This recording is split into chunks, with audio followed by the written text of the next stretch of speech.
Hey Miri, I love you. I got your email today and responded. I don't know if you'll see this, but I'm gonna start making these unlisted, or not unlisted, listed public videos so that you can see them when they're updated, when they're uploaded. Sorry. About 2 a.m. Pretty tired. Feeling better. I miss you. I love you. I'm going to do some reading for me right now because I just finished Orange Peels, the short story I've been working on, that I've been working on as like a YouTube or television show or a movie since last year, and I think it has some interesting hints to it. I don't want to be like too outright with some of the things, especially in a short story. So I'm gonna read it. I'm gonna listen to this in the morning and hopefully do some good editing from listening to this, seeing where I stumble, seeing where it just sounds boring, all that, seeing where there's not enough action, too much dialogue, because it was originally written as a TV show, so obviously it's just a lot of talking back and forth. But I tried to fix that, but we'll see how well I did. Okay, hopefully this recording doesn't fail. Orange Peels. Heavily salted, half-cooked french fries lay scattered across the linoleum. For a week I tiptoed around them whenever I left the apartment, avoiding cleaning more skillfully than I avoided mushing them. There was a casualty or two per excursion, so only 3 had their guts out. The starch got mixed with the sweaty, lurid foot yuck that crusted my old socks. Beach towels covered the window, so my screen, tablet, laptop, TV, phone, used simultaneously some days, never glared. On the brightest afternoons, the Ninja Turtle towel was illuminated by rays coming between woven fibers. The overhead light stayed on, and halogen bulbs were as regular a grocery as ramen, NyQuil, Cocoa Puffs, and plastic spoons. The lock of the door struggled in its jam. A key slid in, and the door swung hard, tearing the chain so it whipped against the wallpaper, leaving another mark. I didn't get up from my impression in bed. The room stunk. It was more powerful than Febreze. "How can anyone live like this?" Sean said. He was a friend from high school, and until a few months ago, my co-worker. The only important decision we make is when we wake up, whether or not we do. So how does anyone live? What is the point we're striving toward when the end game is death? Are we trapped in this world where the only pleasant escape is to worship a faceless divine dictator in hopes he lets us into his cloudy domain, lest we be doomed to fire or ice and loneliness? Or are we to contribute to the world, leaving an impact for the kids, maybe our own, that they'll read about in history class, unless we gain immortality that way? I don't know, man. Maybe there is no point. Maybe we give life purpose. We dig ourselves into debt with big houses and big lawns and luxury and college educations, so we can spend the rest of our lives climbing out of that hole through menial, unfulfilling work, and that keeps us occupied till we die of old age, or a forklift accident, or a big jump. I really don't know. It keeps me up, though. "I'm talking about the clutter!" he yelled. He dumped half a bottle of lavender-scented fabric softener onto the clothes that had been drying in the washer for a few days. The rest went into the sink because I had no bleach. "The hall reeks of your mildew. When was the last time you changed your sheets? They've got chocolate milk stains on them that smell worse than your toilet." He tore down my towels and opened a window. If he could have found the fan buried beneath the mound of soda cans, he would have flipped it on, if he could bear knocking aside sticky aluminum and ants. What was all that about? "Nothing," I said, and refreshed my inbox. Just old Steam receipts and Twitter alerts. Will Wheaton retweeted me last week. "Do we need to see someone?" John asked. "I'm alright for now." "God damn it, Stripes. Clean up this mess or I'm burning it and sweeping up your ashes. Get a mop Get a towel. Don't use your pants as a sponge. I've got enough stain. I've had it.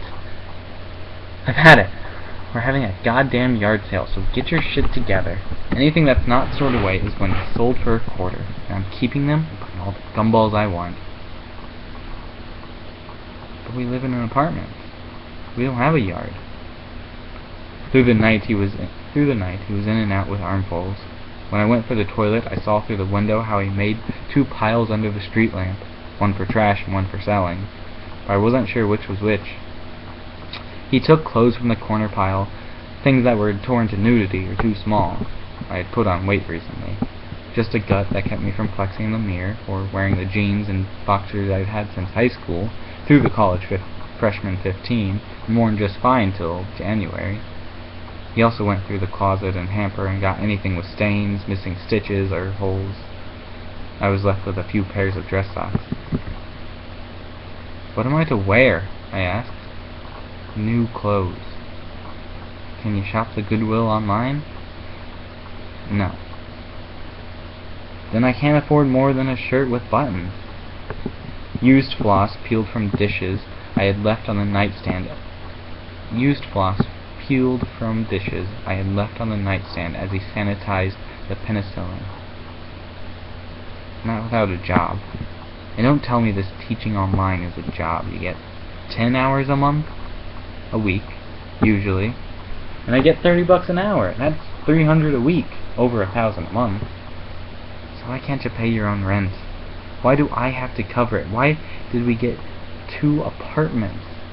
I would have been happy taking the couch, but you insisted I take it into my own apartment, with my own bed, my own rent. I told him, I've got student loans. They take about half, and it's only $30 if it's a private lesson. But I don't get many students, so my group lessons are one-on-one Skype calls anyway. So why spend the extra $10 and get a private lesson? Same attention for $20. This job is keeping you fat, so why is it draining my account? John said. John had paid my rent since I got fired from our ESL school. He had followed me to Indonesia, then here. He'd had a decent job offer at a public school, our former middle school. In the States. Our former middle school. Not teaching the subject he liked, but any job paid better than this. And he could have lived with his parents and saved more in Illinois. Instead, he followed me here. I thought we'd have Tuesday taco nights and play games for 5 hours. There was a new NHL out, broken with bugs, so one-timers were cake. But you only wanted to play, and not even in the same room. We'd be playing online using voice chat, or worse, text chat. While 100 feet out from each other. I could hear you raging across the hall. John hauled crusty dishes outside, and he put a poster on the street lamp. For sale, as is, 25 cents. He left a jar on the chest-high table of Little Caesar's pizza boxes.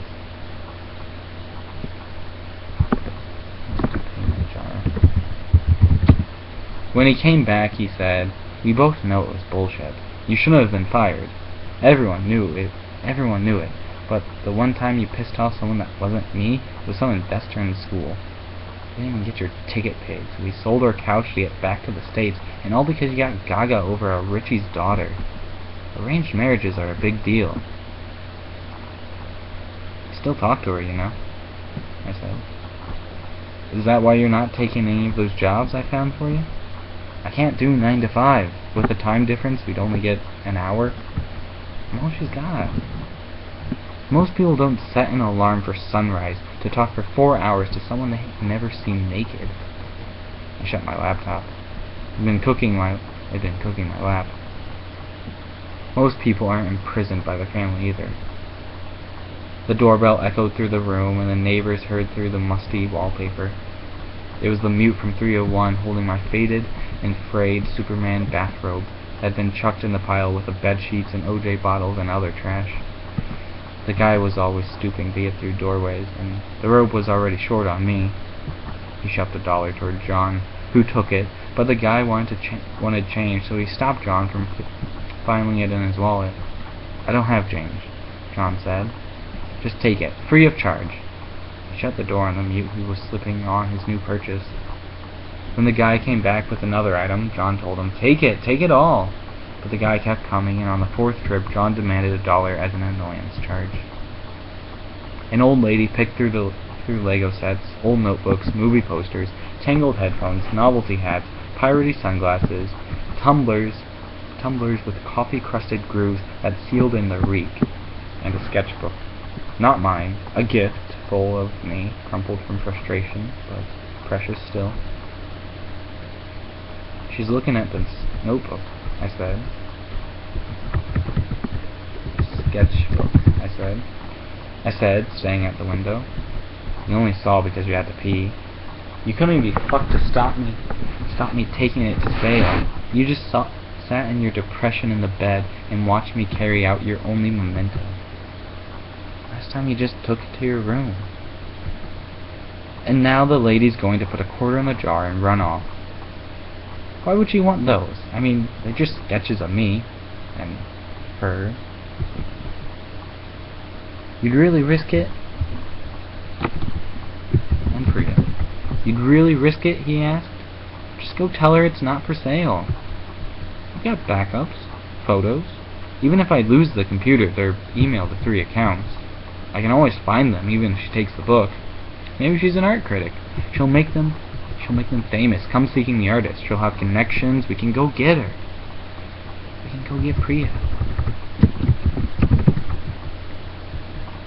"They're the originals," he said. He held his pinched fingers, but I couldn't see the wavy black strand. "Look what I found in her hair. As gross as year-old hair is, it's part of her. All that's left with those drawings. The scent of her faded, so you're left with dead hair. The scent of her faded, so you're left with dead hair. She's not gonna take them. Why would she?" I asked. The doorbell rang and we went for it. The little girl at the bell kept pressing it till he opened up, yelling at me, because they're a quarter and half that sketchpad is fucking blank. "Sorry," he said, looking at the little girl and her mom.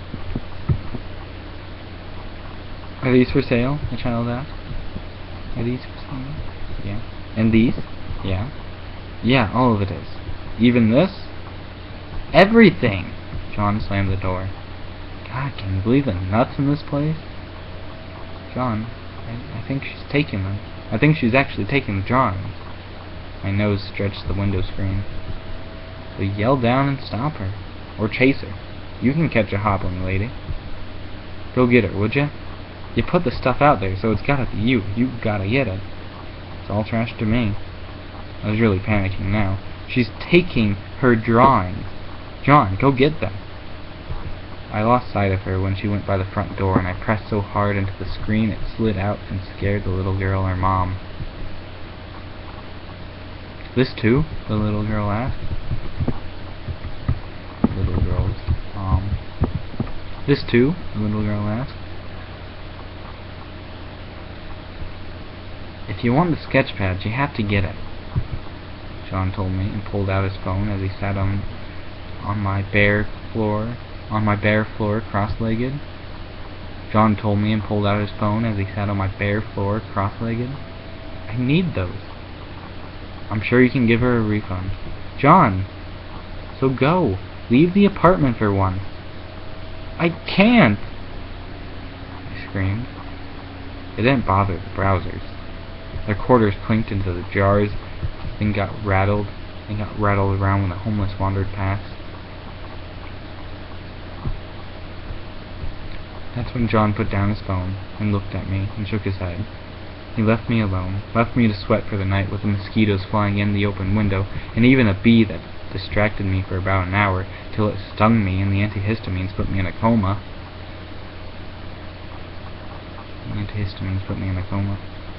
I thought the morning songbirds would come in too, but instead John did.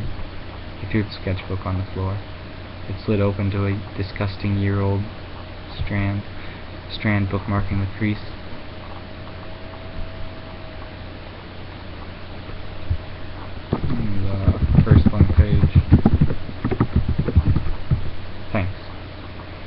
shaking from the bee stings. He had his rolling suitcase behind him. It bumped across the hall's uneven planks of hardwood flooring. I got a job in Springfield. I meant to tell you sooner, just some entry-level assistantship, but apartments are cheaper, and I found a roommate, so don't worry about your rent here. You got the year paid in advance. His exasperated voice was like one long sigh. He left his keys to my place and his. Take whatever you need, and I think some of your stuff is still by the light. Take whatever you need. I think some of your stuff is still by the light. Okay. When you're ready for more tacos and video game nights, call me, alright? You'll fly out here for tacos? I asked, still sunk in my bed, but feeling pretty right. I don't think they're that good. No, I won't. Right, of course. I said see you later, and he said goodbye, and he left, and I told Priya all about it when she got on Skype. Even she didn't get why I couldn't go after him.